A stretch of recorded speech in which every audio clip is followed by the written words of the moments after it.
Greetings and welcome back to Doctor Who Revisited, where I go through every single episode of Doctor Who from 1963 all the way up to 2022 and review them. And now we are on to one of my absolute favorite episodes of all time, The Curse of Peladon.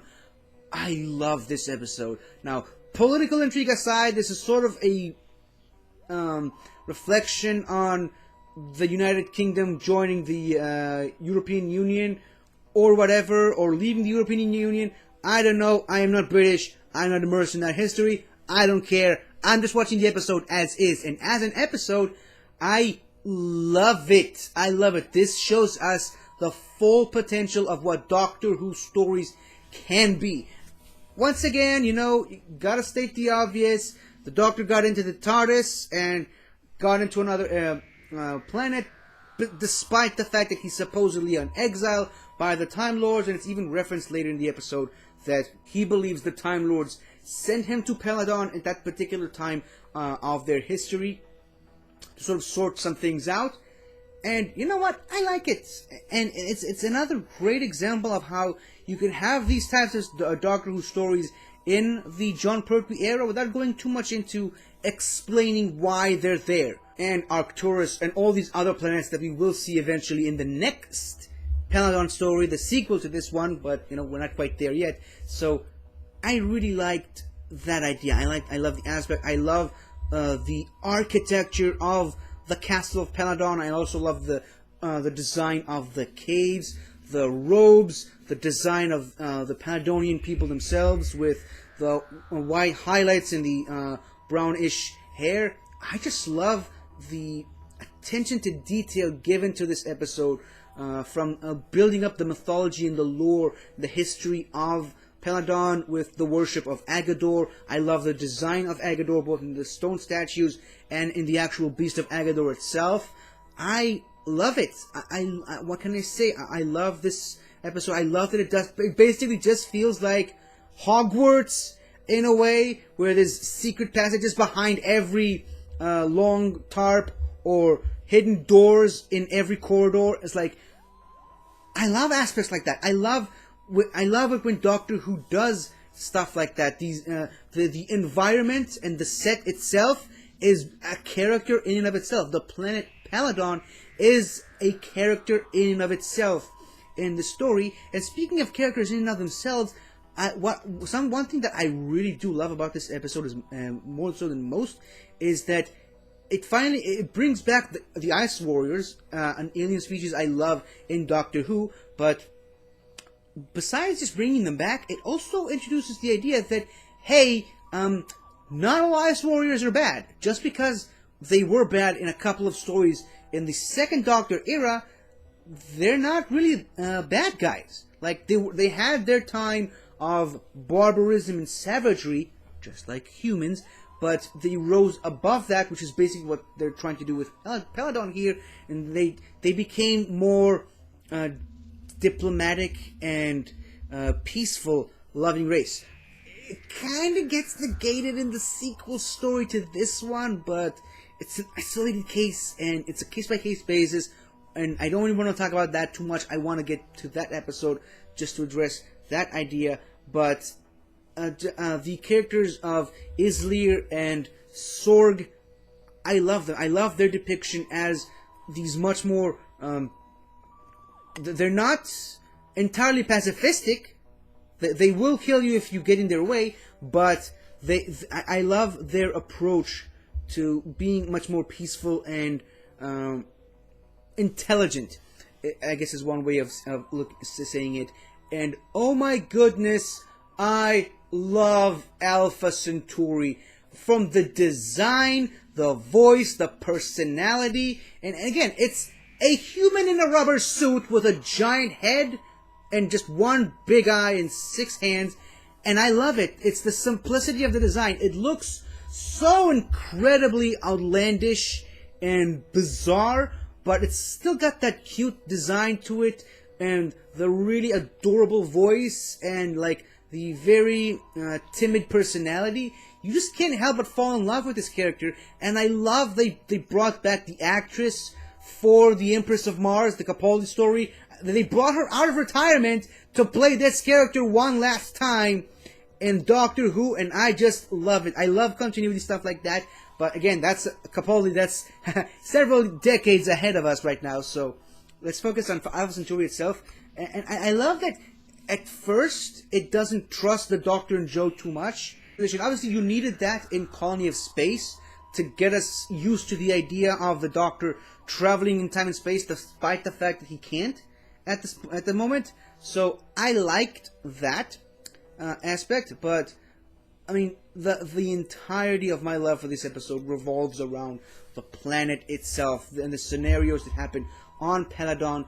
Peladon is one of my favorite planets in Doctor Who. It's a planet I wish they revisit in the modern series. There's so much you can do with this planet. I mean, it's, in a way, it's a very Game of Thrones, Lord of the Rings type scenario of this planet, which is very much medieval and living in the Dark Ages, sometimes even more literally than others, trying to rise above itself and join something bigger, something greater than itself, which is the Galactic Alliance. I think that's the name of the alliance there, with the Alpha Centauri and the Martians, or as we know them, the Ice Warriors, and planet Earth. And he doesn't trust humans all that much, but after that, after the rough start, Alpha Centauri basically becomes one of the Doctor's closest friends, particularly on Peladon, and it becomes a very, very massive, important character in Peladon history across all of Peladon's many depictions from Doctor Who media. Speaking of the design of Alpha Centauri, can we talk about the design of Arcturus for a second there? I mean, the imagination that went into designing whatever the hell Arcturus is supposed to be, it's top notch. Like, this is S-tier Doctor Who creature design. Like, everything about this character works. Like, from the life support system that it's carried on to the fact that it's just basically, it's like a tiny head with tentacles and all the constant liquid effect on the dome. Like, this character, it's always in motion because of the design, and I think it works brilliantly. It looks great, and this is Doctor Who creature and character design done in the best way possible. You just cannot help but take your eyes off this thing, which is even harder considering you have someone like Alpha Centauri in the room. And it's like, again, creature design, top notch, from Arcturus to Alpha Centauri to Agador itself, to the people of Peladon. And yes, even the Ice Warriors. Even though you're familiar with the Ice Warriors, they just look so great in color that you just can't avoid taking your eyes off. And I love the way the Doctor eventually gains the trust of Agador, of the Beast of Agador, with the Venusian Lullaby. I even love the Venusian Lullaby itself. It's got a great melody and rhythm to it, and I love, even though the lyrics don't make much sense, I love the lyrics for the Venusian Lullaby.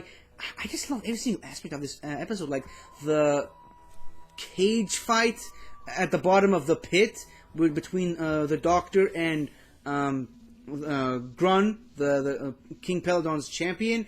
And talking about King Peladon, of course, played by David Troughton, the son of Patrick Troughton, done great. It's another character that they keep bringing back on Big Finish. I wish we got to see more of King Peladon in Doctor Who, but I mean, that's really not how things were done at that time. And I love the conspiracy with Hepesh all throughout the story. I love how the Ice Warriors, basically, even though they're suspicious of the Doctor, they drop their suspicions and help him and Joe because the Doctor saved them at the earlier in the serial, which again, it speaks to the Ice Warriors code. Like, they have a code of living, of honor, I should say, where if you saved us, we are now in your debt until our debt is repaid. It's very similar to how in the Matt Smith era, if you attack first, that is a declaration of war. So they have a very specific code of respect and honor and war among themselves and all the other races that they meet. I love races with who adhere to codes such as these, and the Ass Warriors are a big example of that. And yeah, I think that's about it. So no unit people in this episode, of course. It's only the Doctor and Joe, which, you know, it's nice that every once in a while we get an episode of just the Doctor and Joe while the Doctor is still technically in exile. And yeah, it's taking place entirely on another planet, which is a big departure from some of the other unit stories where you start at unit base, the Doctor and Joe leave, and then they come back to the unit base by the end of the episode. So it's a big departure from that, but it's great. I mean, Peladon is a great planet. I definitely would love to spend more time on this planet, either by way of bringing it back in the modern series with Shuri Gakra potentially, or in video game form. Like, that is a planet I would love to explore in a video game. So hopefully they do more stuff with this planet, because I absolutely love it. But yeah, that's it for me and my love of Curse of Peladon. So let me know what you think of this episode, and I will see you all some other time. So goodbye for now, and goodbye.